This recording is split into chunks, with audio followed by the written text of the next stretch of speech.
আজি আপোনালোকৰ লগত মই অন্য এটা খবৰ শ্বেয়াৰ কৰিম। বিশেষকৈ আজিৰ খবৰটো হৈছে আমাৰ বঞ্চিত শিক্ষক কৰ্মচাৰীসকলৰ কাৰণে এটা গুৰুত্বপূৰ্ণ খবৰ আপোনালোকৰ লগত শ্বেয়াৰ কৰি আপোনালোকে স্কিপ নকৰি সকলো ভিডিঅ'টো চাই থাকিব। হয়তো বঞ্চিত শিক্ষক কৰ্মচাৰী বুলি কওঁতে হয়তো আপোনালোকে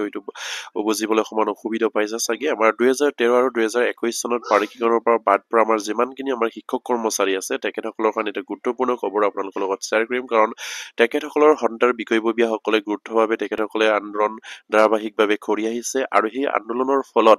আমাৰ শিক্ষামন্ত্ৰী গৰাকীয়ে তেখেতসকলৰ লগত আলোচনাত মিলিত হৈছিলে আৰু সেই আলোচনাত আমাৰ শিক্ষামন্ত্ৰী গৰাকী আমাৰ সেই ড্ৰপ আউট আৰু আমাৰ যিসকল বঞ্চিত শিক্ষক কৰ্মচাৰী আছে তেখেতসকলক কি ভাল খবৰ দিলে আৰু সেয়া আপোনালোকৰ লগত শ্বেয়াৰ কৰি আপোনালোকে স্কিপ নকৰি সকলোৱে আমাৰ ভিডিঅ'টো চাই থাকিব আৰু এতিয়ালৈকে যদি আমাৰ চেনেলটো ছাবস্ক্ৰাইব কৰি কাইণ্ডলি ছাবস্ক্ৰাইব কৰি দিব আৰু প্ৰতিগৰাকী আমাৰ বঞ্চিত শিক্ষক কৰ্মচাৰী যাতে নেকি এইখিনি খবৰ পায় আপোনালোকে শ্বেয়াৰ কৰি দিব।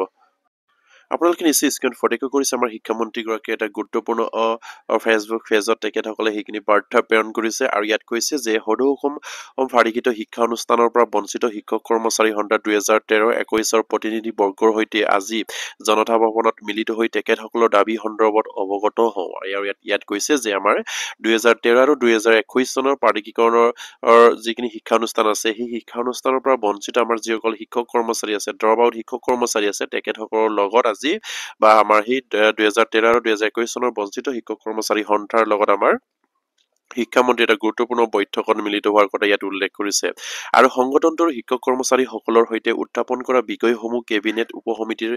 বৈঠকত উত্থাপন কৰাৰ আশ্বাস প্ৰদান কৰোঁ। আৰু ইয়াৰ পাছতে তেখেতসকলে কৈছে যে 2013 আৰু 2021 চনত বঞ্চিত আমাৰ শিক্ষক কৰ্মচাৰীসকলৰ যিখিনি দাবী সেই দাবীসমূহ তেখেতসকলে বিশেষকৈ আমাৰ উপসমিতিৰ এটা কেবিনেটত অসম চৰকাৰৰ মাননীয় মুখ্যমন্ত্ৰী গঠন কৰি দিছে আমাৰ বেলচাৰ শিক্ষা অনুষ্ঠানত জড়িত সকলোবিলাক সমস্যা সমাধান কৰি দিবৰ কাৰণে আৰু সেই উপসমিতিৰ বিষয়া বা এই উপসমিতিৰ যিসকল আমাৰ প্ৰতিনিধিবৰ্গ আছে তেখেতসকলৰ লগত সেইখিনি উপস্থাপন কৰাৰ কথা আমাৰ শিক্ষামন্ত্ৰী গৰাকী ইয়াত জনাইছে। বিশেষকৈ আমাৰ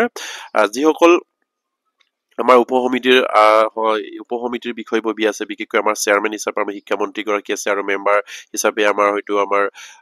কেশৱ মহন্ত ছাৰ আৰু জয়ন্ত মল্ল বৰুৱা ছাৰ আছে তেখেতসকলৰ লগত সেইখিনি আমাৰ শিক্ষামন্ত্ৰীৰ লগত গুৰুত্বপূৰ্ণভাৱে উত্থাপন কৰি সেইখিনি বিষয়ে আলোচনা কৰি আমাৰ বঞ্চিত শিক্ষক কৰ্মচাৰীসকলৰ সমস্যাখিনি সমাধান কৰাৰ পথ বিচাৰি উলিয়াবলৈ তেখেতসকলে আমাৰ সেইসকল ড্ৰপ আউট আৰু বঞ্চিত শিক্ষক কৰ্মচাৰীসকলক শিক্ষামন্ত্ৰী গৰাকীয়ে আশ্বাস প্ৰদান কৰাৰ কথা তেখেতসকলে উল্লেখ কৰিছে। নিশ্চয়কৈ অসম চৰকাৰে যিমানবিলাক শিক্ষা অনুষ্ঠান পাৰিকৃত কৰিছে আৰু সকলোবিলাক শিক্ষা অনুষ্ঠানৰ পৰা আমাৰ বহুতো শিক্ষক কৰ্মচাৰীয়ে বঞ্চিত হৈ আছে তেখেতসকলৰ পদবিলাক অসম চৰকাৰে প্ৰভিন্সিয়েলাইজ কৰা নাই কাৰণ 2013 চনত 5জনকৈ আপোনাৰ পাৰিকীকৰণ কৰা হৈছিলে আৰু তাতো আমাৰ যিসকল শিক্ষক কৰ্মচাৰী আছে তাতো আমাৰ বঞ্চিত হৈ গ'ল আমাৰ এম ই স্কুলৰ বা এল পি স্কুল বা হাই স্কুলৰ যিমানবিলাক আমাৰ শিক্ষক কৰ্মচাৰী আছিলে আৰু 2021 চনত যিদৰে অসম চৰকাৰে পাৰিকৃত কৰিলে সম্পূৰ্ণৰূপে শিক্ষক হিচাপে পাৰিকীকৰণ নকৰিলেও টিউটৰ হিচাপে পাৰিকীকৰণ কৰিলে আৰু সেই টিউটৰৰ পৰাও আমাৰ 3জনকৈ আমাৰ শিক্ষকক টিউটৰ হিচাপে পাৰিকীকৰণ কৰি বাকীখিনি পাৰিকীকৰণ নকৰিলে আৰু সেইবাবে বহুতো শিক্ষক কৰ্মচাৰী এতিয়াও বঞ্চিত হৈ আছে আৰু সেই বঞ্চিত শিক্ষক কৰ্মচাৰীসকলৰ বিষয়ে অসম চৰকাৰে চিন্তা কৰাটো খুবেই এটা গুৰুত্বপূৰ্ণ বিষয় আৰু অসমৰ মাননীয় মুখ্যমন্ত্ৰী বা শিক্ষামন্ত্ৰী তেখেতসকলৰ বিষয়ে চিন্তা কৰি সেইসকল শিক্ষক কৰ্মচাৰী পদবিলাক প্ৰভিন্সিয়েলাইজ কৰিব লাগে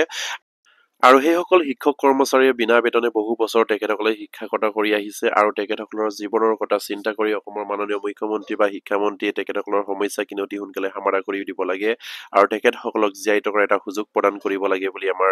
অসম চৰকাৰ আৰু শিক্ষা বিভাগক আমাৰ ফালৰ পৰা অনুৰোধ জনাইছো আৰু বিষয়টো খুবেই এটা গুৰুত্বপূৰ্ণ বিষয় অসম চৰকাৰৰ কাৰণে বা আমাৰ শিক্ষক কৰ্মচাৰীসকলৰ কাৰণে আৰু সেইখিনি অসম চৰকাৰে গুৰুত্ব সহকাৰে লৈ আমাৰ সেইসকল শিক্ষক কৰ্মচাৰী বঞ্চিত শিক্ষক কৰ্মচাৰীৰ সমস্যাখিনি অতি সোনকালে সমাধান কৰিব বুলি আশা ৰাখিলো আৰু আজি ভিডিঅ'টি মাৰ্টেক কৰিলে প্ৰতিগৰাকী আমাৰ বঞ্চিত শিক্ষক কৰ্মচাৰী যাতে নেকি এইখিনি খবৰ পাই আপোনালোকে শ্বেয়াৰ কৰি দিব আৰু এতিয়ালৈকে যদি আমাৰ চেনেলটো ছাবস্ক্ৰাইব কৰে কাইণ্ডলি ছাবস্ক্ৰাইব কৰি দিব। নমস্কাৰ, জয় আইকম।